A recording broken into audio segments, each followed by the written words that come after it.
For the most part, most Christian game developers understand Christianity, but they don't really understand games. So you see a lot of roll the dice and move your pawn and pick up your sin card. Just not fun, right? This is the Humans of Gaming podcast, an open and honest conversation about games, life, and belief.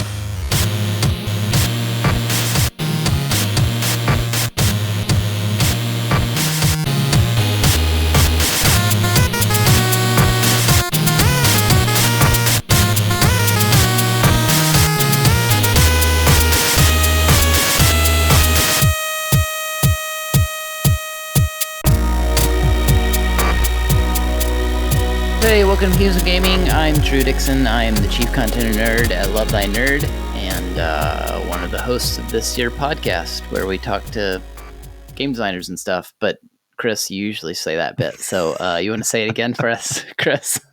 I'm Chris Gwaltney, and Drew stole my thunder. I'm the Chief Executive Nerd with Love Thy Nerd, and this is Humans of Gaming, where we have humans on to talk about their gaming exploits. But more than that, we want to talk to them about their life and get to know them as people so that you can get to know them as people and further appreciate the work that they're doing in the industry. And for this episode, we had someone who we're already friends with and have a great relationship with, and that's Andrew Lowen. We've had this conversation before, but Andrew Lowen bothers me in some ways. Because when you talk to him, it's like, hey, is there anything you've done that wasn't like super successful? Yeah, he's no, definitely Andrew one of those. But he is a super successful guy, but I also feel like he's a genuine guy. Like, I don't think it's gone to his head. No, and it doesn't feel like he fakes it really well. Yeah, and he comes across as like he's somebody that supported us in some really key, like super helpful ways, and is always looking for ways to promote what we're doing at LTN. And so that's not why we had him on this podcast, but it's also not why we had him on. Yeah. Well, part of the reason we first got to know him, I can't even remember exactly how we first met Andrew, but he, we knew he was making a game, and a game that he would say is like a Christian game, but doing it in a way that is a little more thoughtful and not kind of maybe what you would expect from most quote unquote Christian games. And that always really intrigues us when we find kind of people that share our same heartbeat for that kind of stuff. And so, that's where the relationship began. And we got really excited about his game. We've got to play his game, and it's good, man. Like it's just a good, solid game. Yeah, it's a really cool game. And I guess we should mention it's called Deliverance, but we'll talk about that on the podcast. And also, like, he's got this board game Kickstarter company too that he's launched. So he does like digital marketing, and they've pivoted into doing a lot of like Kickstarters and stuff for board games. Yeah. So like, if you're listening to this and you wanna kickstart a board game, you wanna market your board game, Andrew would be someone you might want to reach out to. Unsurprisingly, he shares on the podcast that they've done it was like 20 some Kickstarters, and like however 95% of them have fully funded and then some. So and more so. Yeah. So like, he knows what he's doing when it comes to marketing nerdy stuff, just marketing in general, but like, he cares about board games. He's deeply invested in the industry. So like, if you're listening to this and it matters to you that the people who help market your game like care about the board game industry and care about board gamers, that's Andrew. Like, he's always pouring into people, and like, I think he's someone who's legitimately made Love Thy Nerd better. So, if you want to be on this podcast, one way to do so is to support us. Which again is not why Andrew's on this podcast for sure. But I do think we need to remind those who listen that like what we do here, this podcast, our website, the convention ministry that we hope to be doing pretty soon here once conventions start happening again, our work on Twitch. There's so much that we're doing. We have a whole online community or podcast, like literally everything that we do. And it all requires a financial investment. Like, none of these things could be done without your help. So if you like some of these things, if you benefit from them in any small way, like, yeah, join us. LoveThyNerd.com/partner. And you can investigate how you can do that. And it means a ton to us. So, yeah, without further ado, this is our conversation with Andrew Lowen.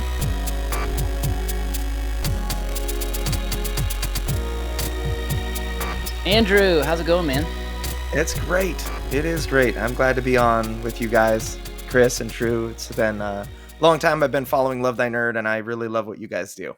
I love everything about your organization. Oh, you're just saying that. I am. You're in good company because you're just we saying love that everything you're on about. I'm going to ask you for a favor, which is why I said that. At some undisclosed time in the future, I will ask for a favor. Have you ever tried essential oils? I'm actually a part of like 2 multi-level marketing companies that sell essential oils. I think I have like 6 multi-level marketing companies that I buy things from. You know, just one thing here, one thing there. It ends up that some of these, if you buy a thing, you're also a distributor for them. It's like, oh, by the way, you bought the starter kit. It's like, oh, well, I have no intent to sell stuff. Yeah, it's inevitable. We're all involved. That's the blood pact you signed. You didn't realize you were signing. You know, I actually kind of got my start in multi-level marketing. We can talk about that if you want to. Did you really? Let's hear it. Yeah, let's jump right in. So I graduated college, and I graduated business school back in 2009. So I graduated college, I got married, and then I bought a condo like one month. And then I started a business in month 4, which was a part-time business on the side, what I was currently doing. So I graduated college. I became an EMT because I intended to go the firefighter career path. And my brother-in-law, he it was like a couple $1,000s for college graduation as a present to go anywhere he wanted. He decided to go to Greensboro, North Carolina. Like, that's lame. And he came back. Boo. You know, it was like, what about Hawaii or, Europe or something? What was his draw to Greensboro? I don't even know where that is. Other than North Carolina, apparently. Yeah, it's like the middle of the U.S. on the East Coast where it sucks, and and so he comes back and he is just so excited. Oh my goodness, bro, we're gonna make $1 million, with this part-time business we can do on the side of what we're currently doing. And I was really skeptical, but my wife said, you really just need to support your bro. I'm like, you're right, I do. And that's honestly, for anybody listening that has somebody involved in a multi-level marketing company, just to like legitimately show that you love someone, like buy a product of theirs, like that really does mean something in one of those businesses. They are struggling, they are losing money, but the products are often really good. So anyway, I started, I saw this business model. I thought it was really cool. And I just thought the thing that I heard that kind of moved the needle for me was it is like a master's degree in business education or business management. I'm like, dude, I would, run a business on the side as a firefighter. Was kind of the idea. And so why not? And so I started selling health supplements and whatnot. And that I like to be healthy, but it was never a huge draw for me to like change, like the world on fire, one multivitamin at a time or something. And, and so one day you'll get there. Exactly. So I'm just trying not to fall apart, one multivitamin at a time. Mm-hmm. So anyway, this company, it was a product brokerage. So they didn't actually make anything themselves. They just sourced products. And so they operated in every, multi-billion-dollar vertical that had consumable products. And one of them was web design. And the hosting was like a monthly recurring revenue. And so I started selling that because I love people. I tend to be like whatever we're doing, I am often at the lead of it. I started a poker night that ended up running every single night for several years without a single break, or every single week for several years without a break. And there were like 60 players.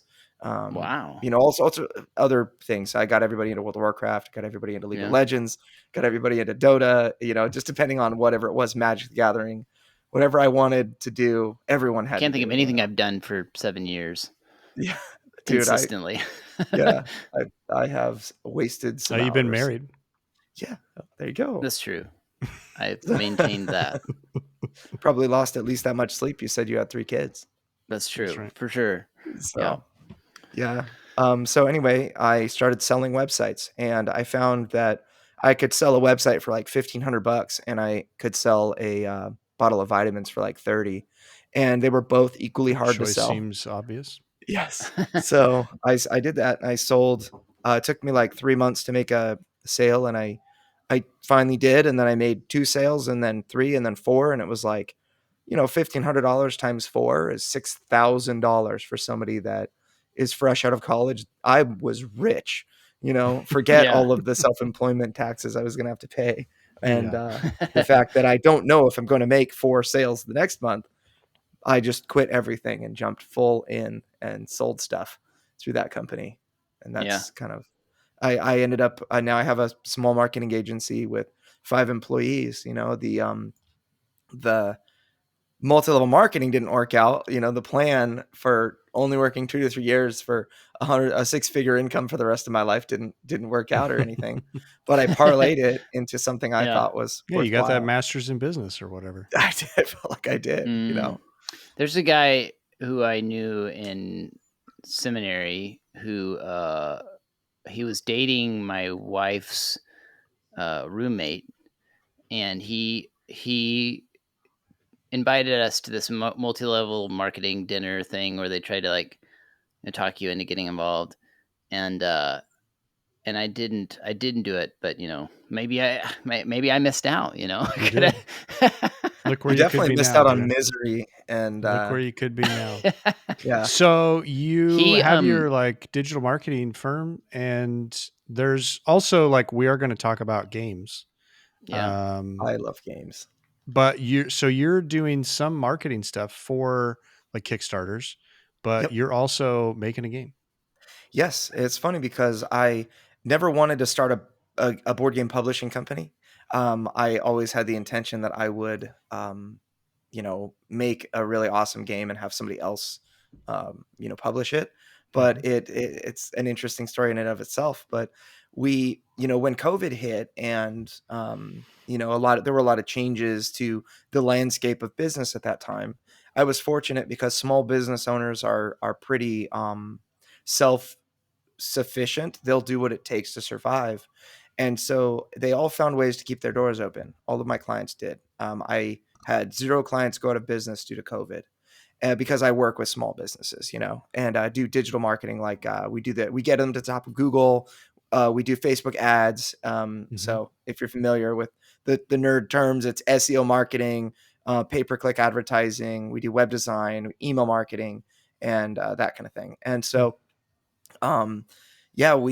every website design that we had like floating, including the websites that they already paid for the first half, and they all just fell. Like I still have a website I closed right before COVID that is not finished. It's like for a client, they just don't want to get back to you because they don't want to pay that extra chunk that was waiting. Right. And, anyone who hadn't paid, they're like, oh, should I pay $3,000 in the midst of uncertainty? Maybe just hold off like a week or a month, and 15 days to flatten the curve. I think we took a pause in the middle of it somewhere like the 69th to 70th week of Daniel. I'm pretty sure that's what's going on. I don't know if you get my drift or not, but it feels like there's this indeterminate amount of time in between the first and second half of that 15 days. And so I had to find another route to survive. I had, at the time, like 3 full-time employees, and one of them was entirely his livelihood was building websites for me. And so I thankfully, one of a person that I think all of us know, his name is Eric Bitterman with Sky Kingdom Games, was launching a Kickstarter campaign for the Isofarian Guard, which I went all in. And gosh, that thing was beautiful. Oh, I know. Did you know the thing's going to fill up an entire Calyx cube? Dude, that's what he just said. It's going to be. At the moment, will have to explain that to my wife. Like, no, I bought it 2 years ago. The conversation. So you did that? That was your first campaign? That was the first one. And I said, yeah. And I said, Eric, let me do your marketing. you will pay me in the knowledge that I gain from this. It's not for free. I'm learning here, and he was like, okay. And his campaign did over $250,000. It's like 260,000, and his pledge manager open, and he's done, over 300 and something thousand since. And so, it was a success, and I had people asking me for that service, and immediately I knew this is how we're going to keep Alex, my, web guy, in business, or rather in, employed, which is by building landing pages for board games. And so since then we've raised, about $2.5 million for board game Kickstarters. Most of them have been first time creators that have a dream and started with no emails. We bring people from zero to funded on day one. Our success rate was 91% of our campaigns. So we ran I want to say 24 campaigns. And I believe out of 24 campaigns that we ran, when I did this check, it's been a couple of months since I looked, but 22 of them funded on the first day. And of those 22, it was 18 or 17 were from first time creators that didn't have an email list. And then the other two that missed, we had one that funded on the second day, and then one that didn't fund because the offer was bad. But it was, it was just a really interesting thing. So we started a podcast, and, just all and you about just kind of stuff. Figured this out. You did it for Isofurian Guard, and then you just from that, I guess you did your own research and stuff and just kind of dug around. And how did you? He's in marketing, so he has all these secret he has all these secret techniques for marketing. That's a pretty incredible success rate from having done this. Yeah, 0 times once, basically, before you opened a shop. Yeah. So, I mean, I worked a lot in paid advertising before this. So, we had one client, for example, they were a company called TV Ears, and I worked for them for 5 years. It's one of those as seen on TV products that, basically helped people that were 72 and above that were hard of hearing to hear their TV. If you turn the hearing aid up, then the dog barking next door, gets difficult. But anyway, so I brought their Amazon account. They had made $4,000 a month for the last 10 years. And in 2 months, I took their Amazon account to $450,000 in sales per month. And it was I just couldn't believe that happened, And so that was my, oh my goodness, there's a lot of money to be made, a lot of we need ways Andrew to help to help people us sell some hoodies. Yeah. So it's funny because Kickstarter is just really a repackaging of services that we've provided for the last, I guess it's been over a decade that we've been in business, but so it wasn't it kind of, there's a lot of overlap for you that things that you it was instead of targeting because of your skills set already. And it's instead of targeting older people that are hard of hearing, I'm targeting people that like to play games. Everything else is the same. Which, hey, that's probably a little more exciting for you. It is so much more fun. You not only play games, but you're making a game. Yes.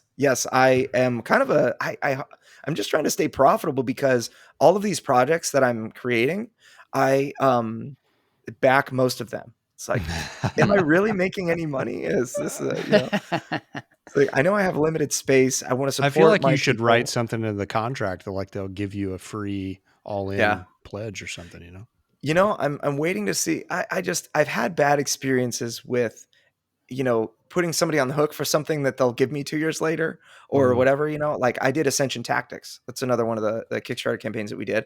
I've worked with, some bigger clients. I've worked on Star Realms. I've worked on, Ascension and other types of, the larger, I've consulted for, weirdly enough, I've consulted for Dominion, Star Realms, and Ascension.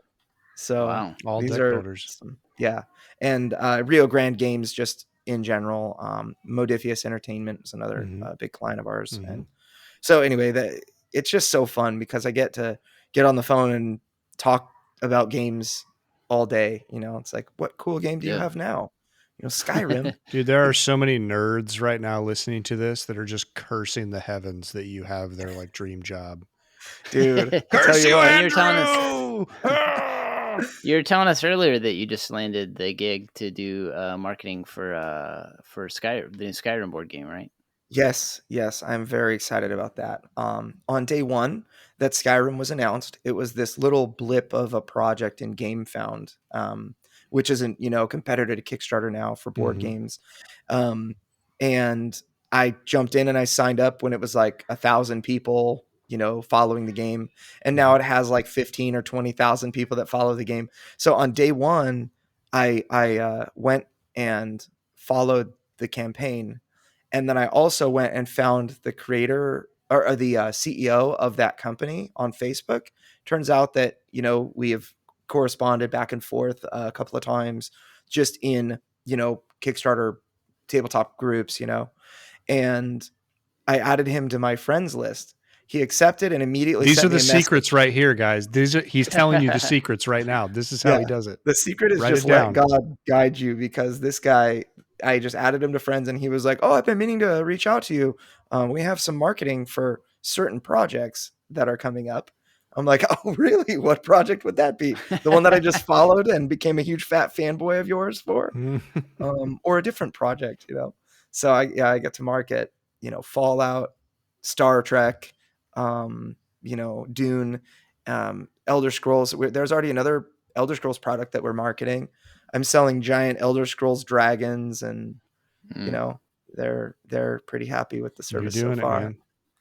That's cool. Yeah, Man. and Awesome. I feel like our business model works really well in this industry because you have a lot of people who will charge percentages. So one of the things that I always tell people, I turn that $4,000 a month into a $450,000 a month revenue stream for that company. And, being more realistic, depending on the holidays and whatever, it's probably like 200,000 a month that I was directly responsible for increasing from 4,000. Right. And, I charge flat fees. And so I didn't get like a huge percentage of that. I didn't get 5 or 10% of that. I wish I did, of course, because I like money, but, I just am happy for them. It's like, hey, it took me a certain amount of time, effort, and energy to make it happen. And you're compensating me for that. And I'm really glad that it worked extremely well. I won the right to get paid that amount from them for 5 years until they had all these internal people changes. And then eventually, I was out because they brought in a new director of marketing that had their own vendors, and that's what normally happens and with that type of clientele. And so anyway, I was able to hold on for a really long time, and that helps quite a lot. But then with Skyrim, I expect them to make, I mean, this is probably maybe overstepping what is true, but not what's possible. I expect they could possibly be the highest funded board game project of all time that would eclipse Frosthaven. The name Skyrim has plenty. I mean, dude, how many times have all of us repurchased Skyrim when they release it on a new, like, seriously, of course, dude, they're going to get us there. We will be buying Skyrim till the day we die. Yep. It's just going to like, dude, I've bought it. If they were selling an empty box that said Skyrim on it for $50, I would consider buying it right now. They have us hook, line, and sinker. It doesn't matter. Here's your Skyrim toilet. Okay. Here's your Skyrim air. Here's your Skyrim water. What's up, nerd? You digging this podcast? Well, the audio enjoyment doesn't end there. Visit ltnonair.com and make LTN Radio your new go-to for the best Christian rock, rap, pop, and indie, as well as our exclusive LTN shows and podcasts, some of which air on the station before they're available anywhere else. Visit ltnonair.com to listen now and find the link to our app. Now back to the show. So tell us about Deliverance, the game that you're designing. Yeah, so that has been an interesting journey. So Deliverance is the simplest way I can put it is it's a Christian fantasy dungeon crawler and a board game actually. So it's like tactical spiritual warfare where you're playing an elite angel in the army of heaven, come down to like a modern day podunk little town, and that is like overwhelmed with demonic activity. And so the story is basically from the spiritual realm's perspective. And so you're basically, on the earth surrounded by saints and other people, but you're your mission is to basically slay demons and to cleanse this town, figure out what's going on and all that. But in the course of what it is that you're doing, the evils from the human realm, I guess we'll just leave it at that. It starts to manifest as darkness around you. And so you can't just swing your sword and win the game. You have to use all your spiritual tools to survive. You have like darkness cards that actually come into the game, which represent the evils of the human realm. Things like, sexual immorality and suicidal thoughts and marital unfaithfulness and like heavy topics, heavy things that actually cause issues to your angels. They cripple you in one way or another. If you're familiar with like Magic the Gathering, it would be like an enchantment, something that just hurts your side and benefits the other side. There's a card called Angel Worship, which gives demons bonus damage. It's like my tongue-in-cheek commentary on that. But, and things like that. And then there are, it's another excuse to kind of mechanically put in walls on the map, because if darkness is manifesting, then angels can't just pass through. Like you could pass through, regular walls, right? They're angels, but this darkness kind of adds a little bit of thematic reasoning, like rationale behind the walls of the map and all that. And so anyway, you are in this town. You're trying to figure out why these demons are there and what it is they're up to. And you suspect that a mighty fallen prince, one of your former angelic brethren, who has since fallen to the darkness, is leading the armies from the shadows. So you have to draw that demon out and slay him, send him to the abyss to await his final judgment. That's your orders. So it kind of works out in a really fun way. I was really inspired by Final Fantasy Tactics. So I'm a huge video gamer. I was. That's one of your favorites, right, Chris? Final Fantasy Tactics? Oh, brother. Yes. That's one of my favorites too, actually. That's awesome. Yeah. Some people will recognize Fire Emblem as a similar style game, but Final Fantasy Tactics was so influential on me as a kid, and I used kind of that engine, of like moving a certain number of spaces. Everything is on a grid. You would, your range, you would calculate a certain number of spaces away. Even if, something was behind a wall, if you wanted to throw a fireball at it, if you could get it in that like line of, I forget what it is, the targeting grid, then, you could damage them. And so that's the base for the tactical combat. And, there was this idea behind, I guess the boss encounters are kind of like a raid boss in World of Warcraft. So what I put over 30,000 hours into WoW, and I was a professional Hearthstone player. And professional Hearthstone player, huh? I was. It was good, good money while I was working, just part-time on this multi-level marketing business, So yeah, so I'm like, that's fascinated by this. What is good money for a professional Hearthstone player? I made $100 an hour teaching people how to become legend. Nice. So your the money you were making was actually training people. It wasn't Coaching. from winning tournaments or whatever. Okay. Right. This was actually before Twitch was huge. I think this one was when maybe it was way before Twitch really exploded. Before I had even a chance. Actually, what's funny is a week ago, I jumped on it. I usually don't watch Hearthstone because it'll make me want to play it. And I look at you setting up healthy boundaries and stuff. Right? Like I'll watch League of Legends because you watch like Challenger streams and you're like, yeah, I'll never be that good. So for sure. I don't have to worry about it. But Hearthstone, I was that good, right? So it's like, oh, that guy made a mistake. It makes me want to play. So I found that one of my number one training partners actually had over 500,000 subscribers on Twitch and was a professional Hearthstone streamer. It's like, that is fun. I know that guy. It's like, you. Yeah, could have. Now instead you're just running Kickstarters for Skyrim. I know, but yeah. So I was a really high level gamer. I consider myself an elitist jerk in my head. One of weird. That's the name I've always had for you too. That's weird. Yeah. Well, there you go. In what way do you consider yourself an elitist jerk? That's interesting. So I'm a tryhard, and I will. So if I play something, I can't just enjoy it. There's no. I gotcha. I mean, it's like, all right, how do you want to crush other understand people's souls in this? I think we're kindred. Yeah, we're kindred spirits in that, my friend. Because I literally, like, I cannot play ranked anything because I get just too sweaty and mad. I just can't do it. Like, I don't play ranked League of Legends. I don't play ranked Rocket League, guys. Rocket League is soccer with cars, and I still get super freaking worked up about ranked playing Rocket League. It's ridiculous. I hate it. That's so funny. Yeah, my mindset with League was always like, why play unranked games? Because I totally understand like going on tilt, where you just lose. Like I've lost 10 games in a row of League of Legends, and I'm like, oh, I'm just gonna play another one, and it's gonna go fine. And then I feed like 1 in 10, and I'm solo mid. Everyone's solo mid.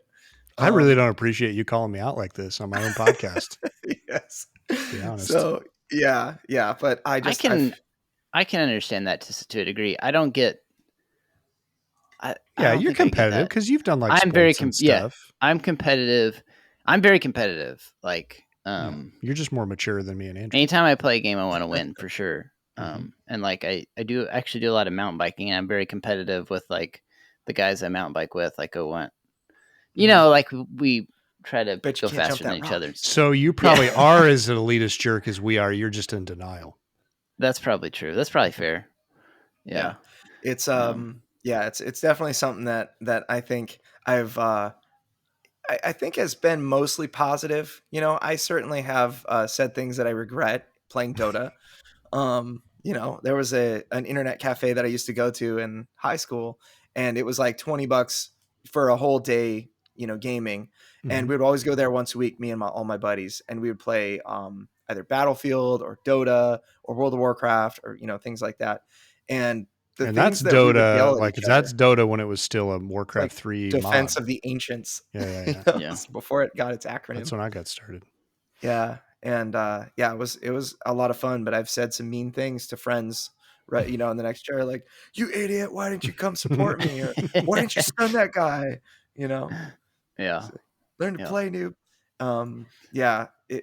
It's funny. But anyway, the way I always approach gaming was like scientifically, tactically. I would actually plan, game plan. So I do, my sport of choice is I guess I like combat sports. I do wrestle. I did wrestled for 10 years, and I do Brazilian Jiu-Jitsu, and I've done that for 13 years now. I'm a 4-stripe brown belt in Brazilian Jiu-Jitsu. Wow. And I wrestled in high school and college. Don't mess with Lowen. Internationally. Yeah, so I guess I'm a tryhard, but in gaming, wrestling and video games are so interrelated, because when you have to cut weight, you just can't think about food. So you play video games, right? And the competitive spirit is just alive in me. So that's where I played so much Warcraft 3, World of Warcraft. I had. So you're starving yourself and playing. Yeah, just getting my mind off it And so I went to the first BlizzCon, and I watched one of my arena partners win BlizzCon, and Zilia the Paladin. And then the following BlizzCon, which was like 2 years later, my other arena partner that I earned Gladiator with, he took third at BlizzCon. His name is Ice Fox.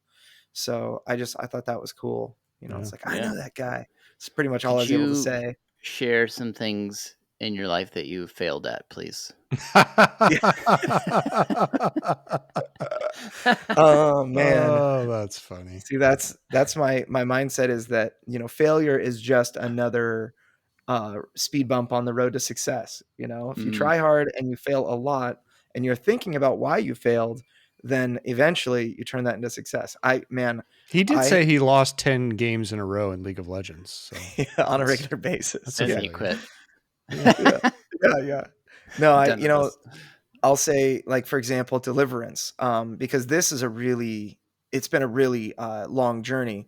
I had a great idea, and I had this core idea about how the game, like the game's core, how it would function, like the core loop of the game, what you would be doing, right? You'd be kind of moving in tactical combat, and the darkness cards would be coming out, and you would have to pray against the darkness, and that's how you would cast down these demonic strongholds and other things like that, and it just sounds like the way a Christian should fight spiritual warfare anyway, right? And so that was my idea. But in practice, it was really hard. It's like, I feel like I'm moving cubes around a board and doing math, not fighting spiritual warfare as a sick angel, right? And I've been told at least 5 times that I can think of, I've been told the truth by a playtester, and all the color has drained from my face, and all the the butterflies start flying around in my stomach, and I realize, oh my goodness, I have so much work to do. This is not working, like. And when did you start? Like, how long has it been since you started like really working on Deliverance till now? It's like 2 years. I started working on it 5 years ago. Okay. Let me think. It was June of like 2016 that I started working on Deliverance. Yeah. So it's almost 5 years, and that's actually, we're going to go to Kickstarter in June, so it'll be about 5 years from the time I began that work. And it's been a long time. And I was talking to Bubba. Thank you. Yeah, and I was talking to Bubba the other day, and he said every iteration of this game that I've seen is one that I would have purchased. And for me, that whole elitist jerk mentality. To be fair, he backs like literally everything on Kickstarter. So, let's take that with a grain of salt.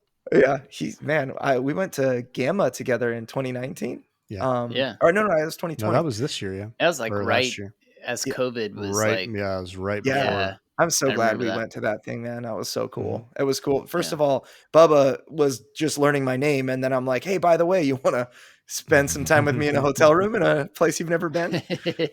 And he was like, yes. It's more of those secret marketing techniques right there. I know. I could have been a serial killer. They ask the same types of questions, and he was like, yeah, but sure. Bubba would have somehow won you over if you were really were a serial killer. Yeah.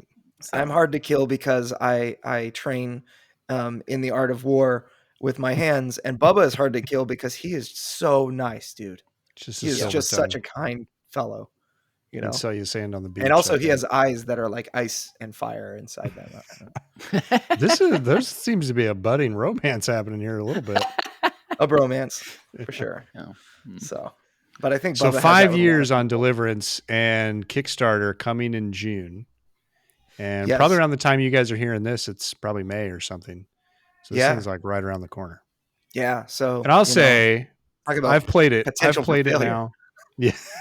Oh yeah. We can come back here in a few months, Drew, and we'll talk about how he failed. No, it's not going to happen. Lessons learned. Dude, you've got so much, people are so psyched for this. Like, you've got your Facebook group that's just constantly filling up my feed with all sorts of nonsense, and Discord server. Like, I don't see any possible way that this thing's not going to go like gangbusters. And I've played like maybe 2 or 3 iterations of it. I can't remember. Drew, have you played it? I don't remember if you've played it. I've played one iteration of it, but that was a while ago. Yeah. That was at, I think, PAX South or something like that, huh? And similarly, like that, I think PAX South last year was maybe the first time I played it. And even then I was like, and I told you and I told everybody else, I'm like, dude, it's done. Like, good to go. Let's go. I think you can send this thing. But then you still weren't satisfied, and you continue to tweak. And like every time I've now played it, I'm like, oh, I'm actually really glad that changed, or that he tweaked that. Like, I think that made it even that much better. Like, it feels, the last time I played it on Tabletop Simulator, which was, I don't remember when, several months ago. I think that's like, from the board game designers that I talked to, that's like super common. Like, I'm sure for you, in some ways, you feel like, gosh, like, shouldn't I have finished this sooner or something? Or I'm sure you've at least had that thought. But like, people who make great games, there's like hundreds of iterations before they're like ready to say, yes, this is the version I want people to play. And so much play testing. Oh man, so much play testing. I don't know how you guys don't get sick of playing your own game. What's so funny is I figured I would get sick of playing, but it's legitimately my favorite game in my shelf. And I love it for a few reasons, but I just feel like I'm not actually the one that is creating the game. I do feel like it is God that has this game all mapped out in heaven, and he's just like, Andrew's going to rebuild this on earth, and I'll give him a piece here and there, but I'm going to make him work for it, And I just feel like when I play this thing and it works so wonderfully, and I feel the way I need to feel, and I have the experience that, like we barely win. It's like I have barely beaten Deliverance so many times. It is heart pounding every time. It's great. Oh my goodness, what is this gonna, it's the mark of a good co-op. Yeah, and who did so who did your artwork? Because I think it's really striking visual, like really beautiful game. Thank you. Yeah. So the artist, if I could tell another story, I went through like 60 artists, and one of my requirements was that they would be a Christian, just so that they would have experience, because the thing is with angels, you can design angels and you can make them look like Tyrael from Diablo. It's like godlike beings with like floaty, semi-transparent tentacle wings, it's like, and no face. And that is honestly, maybe it's a little closer than the way I designed them, because my angels look like really good looking people with 2 wings, which is not biblical, and I just needed, I felt like a person's art that doesn't understand the scriptures would be corrupted in little ways, and so I worked so hard to find somebody that was a great artist, that I didn't have to compromise on the quality of their art, but also had an understanding of the scripture as well. And I actually found somebody that did an art piece that showed me that. I was like, wow, this is amazing. And it turns out he's a senior marketer, or he's a senior 3D artist for Lego. He did all the Harry Potter series, all the Lego Elves things, and his name is Wes Talbot, and he's like, dude, you can't afford me, and but I know a guy, and that he referred me to Dan Maynard, who they went to school together, and Dan, has done all the art. We started working with Dan in I believe it was 2019 January, and he worked. I think I've been his full-time project for the last 2 years and 6 months almost. So it's been a lot of work to get where it is. I'm the art director, and then he's the one who puts the, I guess the stylus to the iPad, or I don't know, whatever he uses. Yeah, well, it's great.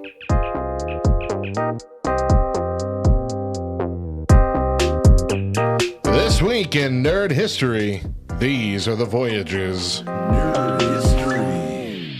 That was the title of the final episode of Star Trek Enterprise, the 5th live-action Star Trek television show set in the early days of Starfleet, with the very first crew of the very first Enterprise, with its captain, Jonathan Archer, played by the amazing Scott Bakula. Coming at the end of just its 4th season, 3 seasons short of the 3 Star Trek shows before it, this episode opted to bring in Commander Riker and Deanna Troi aboard the Enterprise D to review the events this finale covered through the eyes of Starfleet's future. Airing on May 13th, 2005, this episode was widely panned by critics, fans, and even the cast itself, saying that too much was taken away from the main cast in order to essentially make a quasi-Next Generation episode instead. While it wasn't apparent at the time, there was a reason for the heavy tie-ins to the much-beloved Next Generation. Upon the completion of the show, a streak of 18 years of new Star Trek episodes would come to an end. More than that, it was also planned that this would be the end of the Star Trek saga as a whole, having come full circle. Producer Brandon Barga admitted that while the cast was upset with his choices, he defended them, as this would not just end Enterprise, but end Star Trek. Newspapers covering Enterprise's cancellation and its final episode often said the failure of Enterprise was evident that the franchise had moved too far from its roots and grown too dark. Of course, as we all know, this was not the end of Star Trek, as we will soon have 5 Star Trek series running in the same year in short order. And of course, those of you who've been watching Discovery or Picard, well, things have gotten, a good bit darker. Today's Star Trek is certainly going a different direction than it was 16 years ago as Enterprise turned out the lights. But love it or hate it, Star Trek's legacy is still boldly going strong. I'm Radio Matt. See you next time for more Nerd History. We should talk about you though too. Tell us about where'd you grow up? What was that like? Yeah. Tell us about little Lowen. Definitely. Aww. So I'm born and raised in SoCal. I'm born and raised in Southern California. I went to high school, in the same city that I grew up, and which was Vista, California, and I just was always kind of a nerd. I finally took a liking to my first sport. I tried every sport, basketball. I shot on my own hoop once in a game, not knowing. And, baseball, I think my best, the best I did in baseball was I got hit by a pitch to take a base. I think that's, here you go, Drew. More failures right here. There you go. I think that's basically my baseball story too. I remember as like a kid being terrified of going to the plate to like, because man, like even little kids, they can throw that ball pretty hard. And you get beamed. It's not fun. I said my first cuss word out loud when I got hit by that ball, and my dad was in the stands, and it was so proud.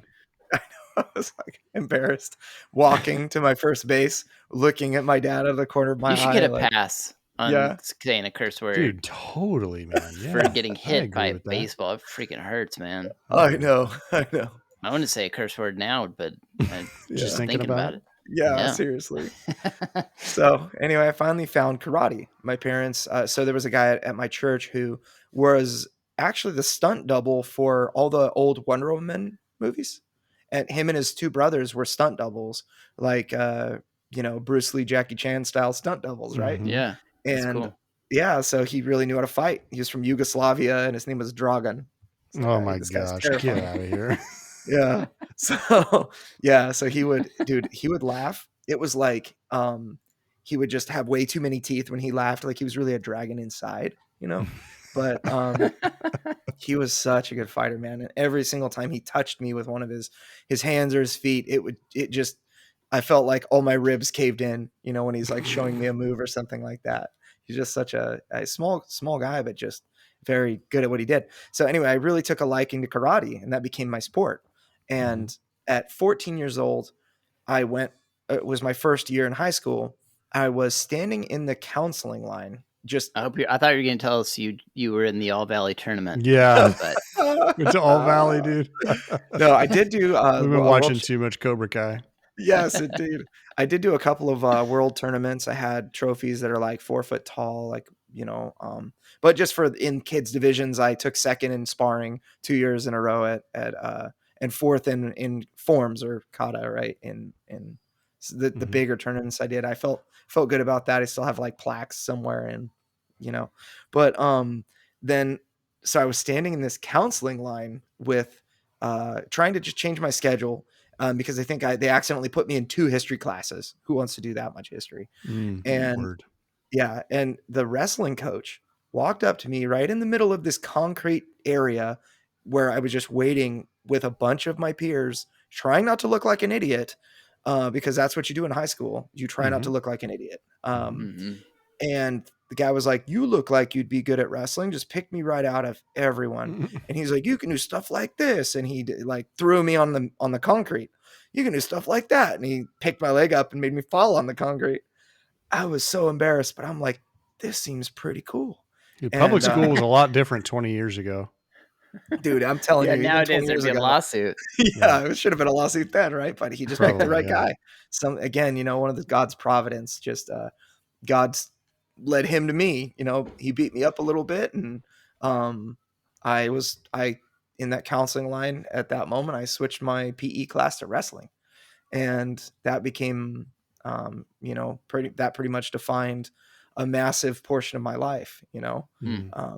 Wrestling, and I had teammates that became UFC champions and Bellator champions. Wow. I had teammates that won the Ultimate Fighter. I train actively now, even with professional fighters.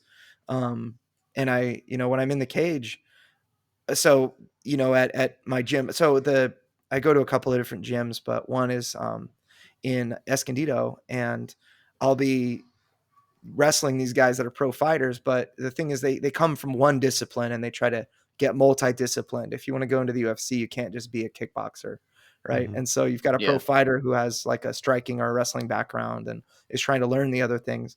So they always ask me to go in the cage when it's wrestling or grappling practice. And as I'm on these guys, I always yell at them like, I have 5 kids. You're a professional. Why am I on your back right now? You know?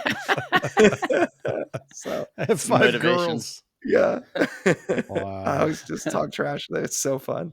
But yeah, so that's kind of me in a weird nutshell. You are just saying so many more things to just verify how try-hard you are. I am. I'm never playing League of Legends with you ever. We'll be on the same side always. Oh, wow. So you've already mentioned like several times just throughout, like, I mean, obviously the board game you're making, like Christian faith is a huge part of you. Like, was that something growing up, you grew up that way or you came to it later? Like, what was that all like? Yeah, I was raised in a Christian household, but I embraced my faith at 12 years old. I still remember I made a decision and I got baptized at like a summer camp, kids summer camp. And I guess I was always a good kid, I never really got into trouble. I was kind of a dork, and I would rather stay inside and play video games. I remember the first video game that I just got completely obsessed with was Secret of Mana, and then eventually led into Chrono Trigger and then Final Fantasy VII Tactics. Yeah, and that was that. But I don't know. I guess something switched in me. My parents raised me in that way, and I just like the Bible says, raise your child in the way that they should go, and when they're older, they won't depart from it. I embraced that faith and made it mine. But maybe around, so I guess I was still, doing the things that like a teenager boy does, but around the age of, I want to say like 24, I really embraced and wanted to go deeper with I'm 35 now, so I guess that was in 2010. My sister-in-law suddenly passed away, and she was Is just this your wife's sister? Yes. Yeah. Or so my sister-in-law, Bree. Okay. Or brother's wife. Yeah, my wife's sister. And it was just completely devastating because we were like, she was extremely healthy and everything was fine, but she suddenly passed away in her sleep, and we just a total unexpected, and she was not like she was even sick or anything like that. And so to kind of get past all the house of mourning type stuff, I wanted to know where she was.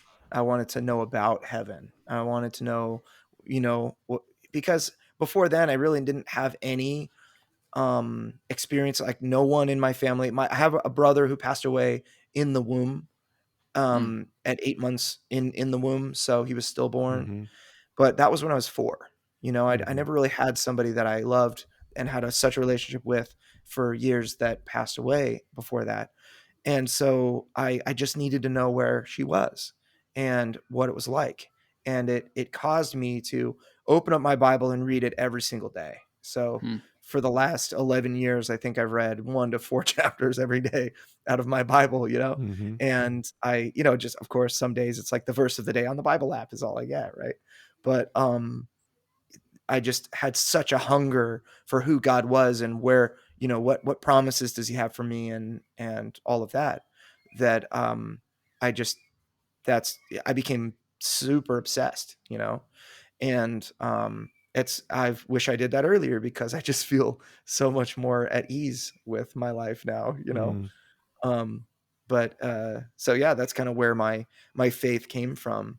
And, there's this quote that I don't remember the exact quote, but it's about Elon Musk from his first wife. He's had like 10 or something. I don't know, but I think it's 3 wives or something. But his first wife said, Grimes now. Is that right? Yeah, the singer. Yeah. Oh, really? Yeah, it's an interesting pairing. I don't know. That's all I have to say about it. But he's probably just like, let me work and we can stay married. Get out of my way and we can stay married. Yeah. So I'm pretty sure he's going to die of asphyxiation in space, You know, he will absolutely have one of the coolest deaths of any human. He's exactly like the billionaire from Godzilla versus Kong. I don't want to spoil spoilers. It, that was such a good movie. I love that movie. So anyway, yeah. So where was I? I don't even remember. Quote I don't from even know Elon where I am. Musk. Yes. So the quote from Elon Musk was, his first wife said, "You have to understand about Elon, you know, when you have somebody who is an expert in one thing, because he started with PayPal. He became a billionaire with PayPal.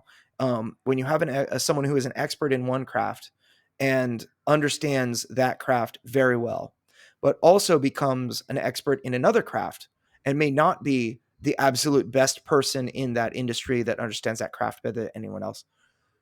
His secret was that he understood two crafts better than anyone else in the world and was able to combine them. So in a way, Deliverance is, I call it kind of like my life song to the world, because I study the Bible every single day and I know it. And I hunger to know it even more. But then also the other side of me, I am such a gamer, you know. I mean, we talked quite a lot about that, but I feel like I know what it takes. I led a guild of like 100 people, you know, to kill dragons in whatever in World of Warcraft, and I ran that guild for like 5 years. I ran I don't know if you guys know what Grand Marshal is or High Warlord. Are you familiar with World of Warcraft Classic? I brought a character to Grand Marshal, and I had 14 Grand Marshals in my guild. So we basically in PvP we would win every match in 5 minutes or less, because everyone would, it just, I don't know, it was just a thing, right? And so I understood how to be really good at games, and I felt like, you know, and I could be wrong. I try not to consider it like hubris or anything like that, but I believe that God picked me for this task because I have these two kind of combined passions of being really, really good at games and understanding the mechanics of what makes an encounter work, and also the Christian faith. And I think that, you know, every for the most part, you know, most Christian game developers, they understand Christianity, but they don't really understand games. Does that make sense? You know, so you see a lot of like, roll the dice and move your pawn and pick up your sin card. You know, it's like, see what, oh, you got 10 sins. You know, you gotta roll the sin cube to see how many of your people go to hell, you know, or whatever. It's like, that does just not fun, right? Yeah. So, you know, I feel like I had the ability in me to make a game fun, and you know, that's kind of where we're at with Deliverance. It is a Christian board game that I just try to let it be what it is. I try not to read in a bias to it, weirdly enough. We just, instead of trying to like save people with this Christian game, I start and say, you witness Jesus crucified on the cross and he resurrected. And that's just the base of the story. Now here we are 2,000 years later, and your orders are different. You don't have to stand down. You get to slay all those demons that were cheering at Jesus's crucifixion. Now it's time to for deliverance of this town, right? And I don't, you know, like, there's no condemnation of, you know, LGBT or alternative lifestyles, because people don't want, you know, that type of stuff when you're playing a game. You know, it's not meant to be a sermon. It should be kind of a neutral tool that a minister can use for ministry, but a gamer can use for gaming, right? And there are so many Easter eggs inside, you know, to use a probably, depending on who's listening, an inappropriate term, Easter, pagan holiday, right? But you know, Easter bunny and this and that. But anyway, it's just one of those things that I feel like it just deserves to be made. You know, there are a lot of atheists and even card carrying members of the Church of Satan that are like, I would throw away half the games on my shelf just to have this prototype here right now. And that's because the lore is so good. I mean, there is so much depth to angels, demons, and the spiritual realm that has never been explored except for ActRaiser on regular Nintendo. That's a throwback right there, dude. Yeah. So ActRaiser on Super Nintendo. Have you ever played the book of? I think it's called the Book of Enoch. No, I've never played. What was it called? El Shaddai. That's what I'm trying to think of. There's a game called El Shaddai. No. Ascension of the Metatron. I remember when it was either you or Rich were like obsessed with that game, right? Yeah, Rich was in particular, but I liked it a lot too. Yeah. In fact, every time I see the artwork for your game, it actually kind of reminds me. I know you hadn't even heard of it, so I know it wasn't like an influence, but it has a really unique kind of like ethereal This is a PS3 game, based, right? Yeah, that sounds right. I think it's a PS3 game, but it's based loosely on the apocryphal Book of Enoch. That's awesome. So, yeah. And it's it's angels versus demons kind of thing. Like you have this character called Lucifer the whole time that's sort of kind of guiding Enoch through this battle thing, and Lucifer's obviously loosely tied to Lucifer. Anyway, it's interesting. It's it one PS3 of the guys that Xbox made 360. One of the developers that made I believe that made the original Devil May Cry worked on that game. Yeah. So it was like it was a AAA Japanese game. It wasn't like a low budget thing. Yeah. In fact, at the time it came out, indie wasn't really a thing. Right. Yeah. But it's pretty fantastic. Neat. Yeah. Probably came a few years before its time, right? Yeah, I think so.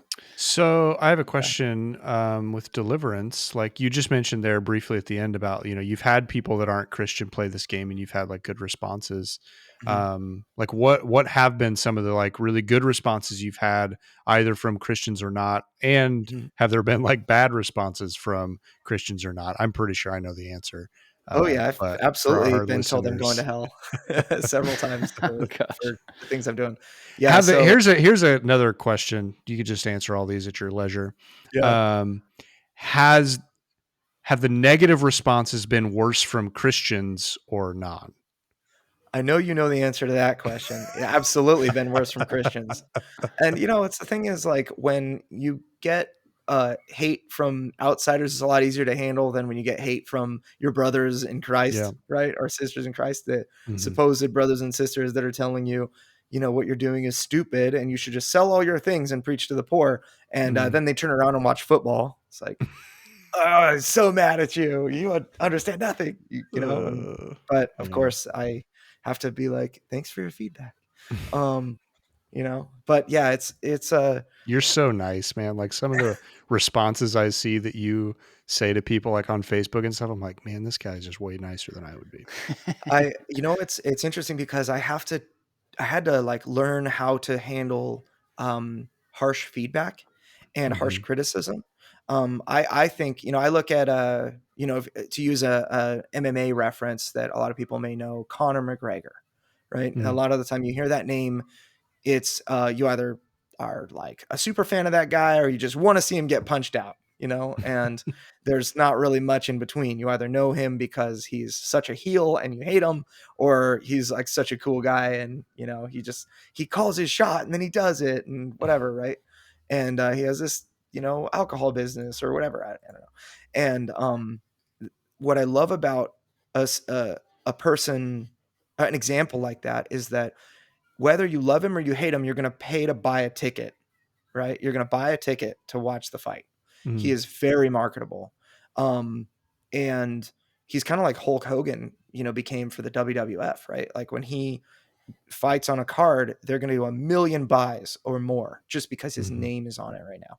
And so in the same way with Deliverance, whether people love it or hate it, I'm actually thankful that people feel so strongly about it. The thing that I would have a really hard time with is indifference. If people were like, oh, that's good, that sounds interesting, that sounds fun. But if people aren't freaking out, what, a Christian fantasy dungeon crawler, they're or oh, Christian fantasy, cross, or whatever it is, people will react quite strongly to it. And that's what I love that.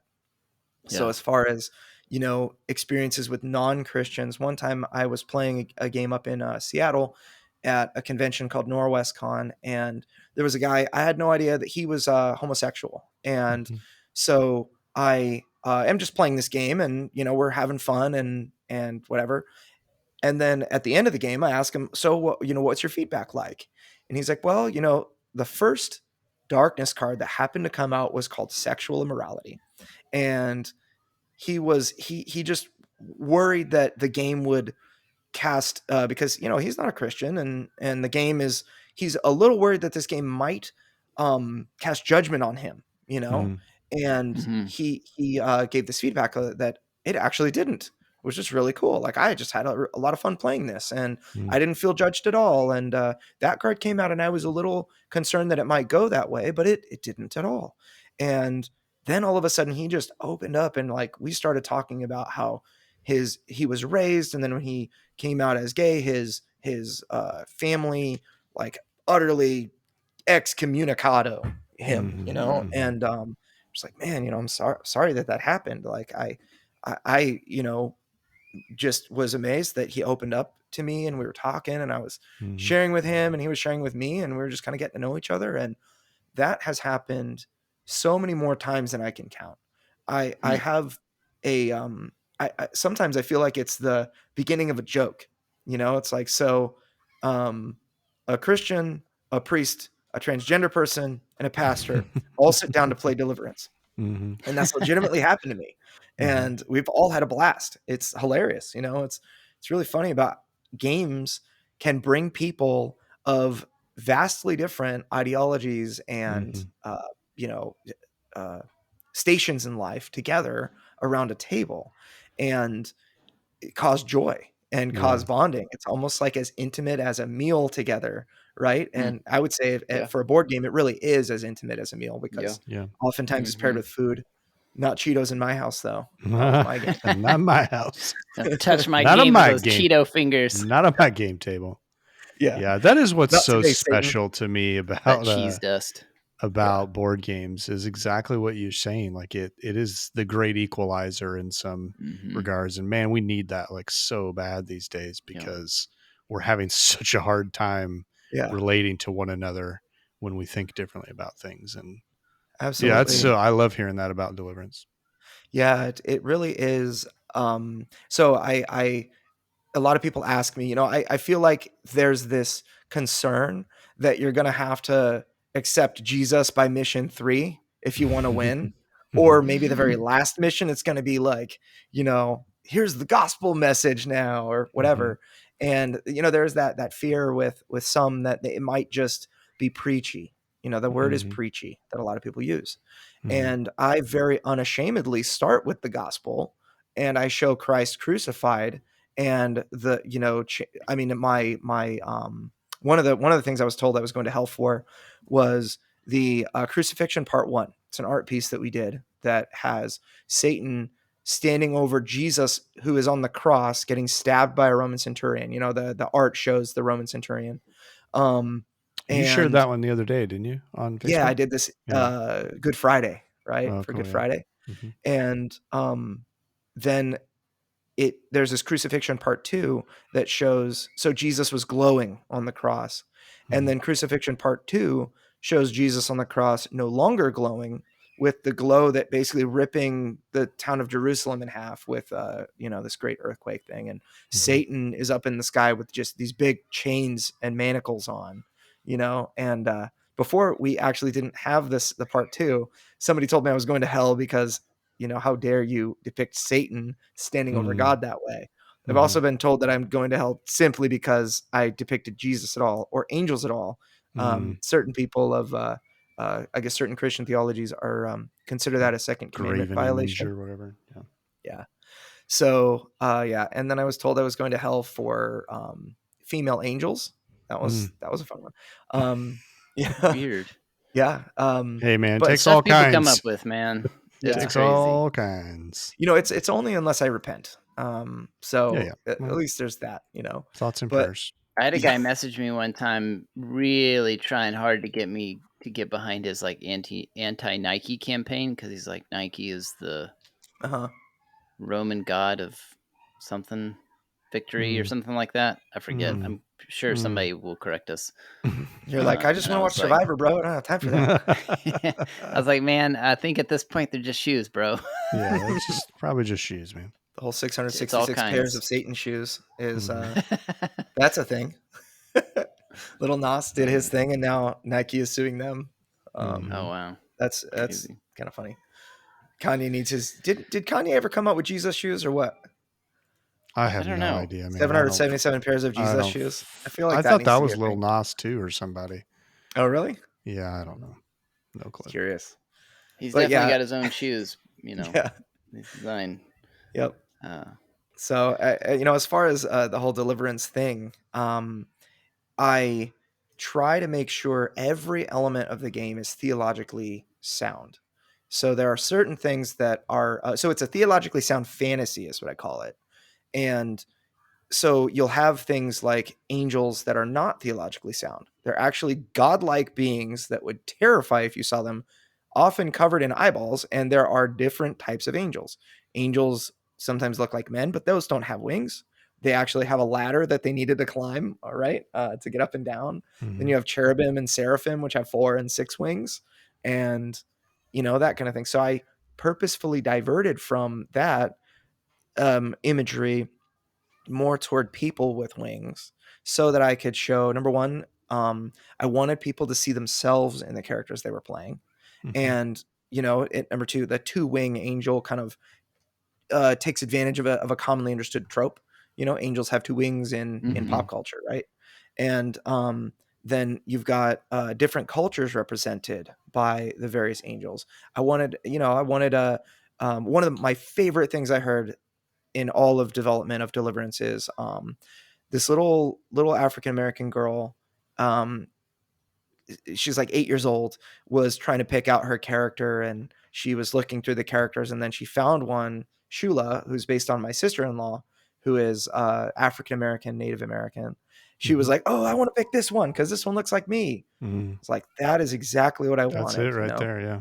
And and I it's not meant to, I know that there's a lot of thought on one side or the other about like virtue signaling with cultures and this and that. But I look at, the Bible says every culture, people from every tribe, nation, language, and all that, and kindred, right, are going to be in heaven. And so that's what I wanted to represent in the characters of Deliverance, is that, Michael is Brazilian, you've got Gabriel is Roman, and Shula is or Sardius is like Ethiopian, and Uriel is Polynesian, and there are so many cultures that we get to explore, and that's one of my favorite things about the game for me personally.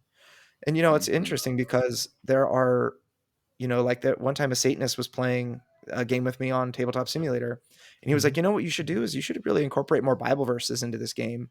And and being Tabletop Simulator, you don't actually get to feel the real components and whatnot, but there's a deck of prayer cards that has, at the moment, it's like 86 cards in the game of prayer cards, and every single one of them has a unique Bible verse on it. I call it highly thematic flavor text, and the Bible verses actually relate to what the front of the card does. So you've got a king's courage, which talks about Jesus giving up his spirit. And then on the front, it's like, target angel gains 2 courage. It's called, the resource that you use to unleash all your powerful actions and whatnot. It's like, why does gaining courage, this resource have anything to do with the verse on the back? And there's just a lot of symbolism and, like I said, Easter eggs for those with eyes to see. If that makes sense. It's there if you want it. Yeah. And if not, you can just play a cool game and kill demons. Yeah. Yep. Slay demons by the righteous power of God. And actually, that is one of the foundational reasons that I even started this game, is because there are so many people out there that, that don't watch things like Harry Potter, specifically because they have an issue with the subject matter, right? They're like, well, witchcraft is bad, so I can't watch Harry Potter, right? And my wife is one of those people. So any game that has magic in it, she's always had a problem with that. She's felt like she's at a compromise. And I love whatever. I love Gloomhaven, Lord of the Rings, and yeah, I mean, anything that's fantasy I like. And so I built a game that in essence leverages, I guess you could say like the common fantasy trope is magic, right? But you've been blessed with these gifts by God, and these gifts are actually biblically sound to say that angels have control over certain elements, because they do. So naturally, the fallen angels should as well. But you're able to, throw a fireball into a demon's face and melt him into a pile of ash because God gifted you with that power of fire, right? And Christian magic. That's right. And so it really causes, I'll say it this way, like the leaven that is normally in a game like that, because of that topic, is just completely thematically explained in a way that every Christian will say that makes sense. Well, 90% of them, and then, I guess let's say 98% of them, and 2% will tell me that I'm going to hell and protest my funeral, and I'm okay with that. Dude, cool, man. Thanks for coming on. Yeah, that's been a pleasure. Thanks for inviting me in. And if people want to follow what you do, where should they look? So what's the best place to follow what you're up to? Yeah, especially the Kickstarter that'll be launching soon. Definitely, yeah. So I can give some information about that if people want to know, but the best place to get that information is deliverancethegame.com. You'll find, you can sign up for our email list. You'll get an email immediately that has tons of information, like the rule book and where to connect in our community and how to follow the Kickstarter campaign and that Facebook sort of thing. Group's like super active. I mean, people are talking in there all the time. Yeah, we have thousands of fans right now. I mean, close to 3,000 on our email list right now, over 1,800 in our Facebook group right now. We have a Discord channel. It's on Tabletop Simulator. You can actually play it. We're going to retail it for $59, or it's going on Kickstarter for $59. And then there's a deluxe edition. If you like miniatures, there are angel miniature candy that we're going to be running as well in the deluxe edition. So if you like plastic sculpted miniatures, then if you don't, check your pulse. Seriously. And we have this metal coin that's going to be like 2 inches wide, that is like a Two-Face coin. It's got like Michael the Archangel, or it'll have I might change the design, but one side is like an angelic coin and the other side is an angelic coin that is slashed out with all sorts of just violent slashes. Reminds me of Two-Face from Batman. Nice. Yeah. But so we're doing that for a first player marker. So cool. a lot of fun stuff. People are really excited, and I hope we make $1 million. And this is one of the first games that will have our little LTN loves this game thing. Yes. Yeah. And we're talking about like where we want to put it. Huge honor. You should be honored. I am. I love, like I said, I love supporting what you guys do. And I think I want to hold nothing back. I just want you guys to grow and be blessed, and wherever we need to put that logo in order to make your Facebook group grow and your mission grow. That's what we're going to do. So I figured really, really big right on the. Yeah. I was thinking we're going to change the name. We'll just change the name of the game. Yeah. Change the name. Just put it over my name. So, I mean, Deliverance is pretty good, but have you thought about Love Thy Nerd? Yeah. The game. That's awesome. No, man, we're super excited for you. We can't wait to see the game as it comes out. And definitely encourage our listeners to go check out the Kickstarter. And it's gonna be awesome. I really appreciate you guys having me.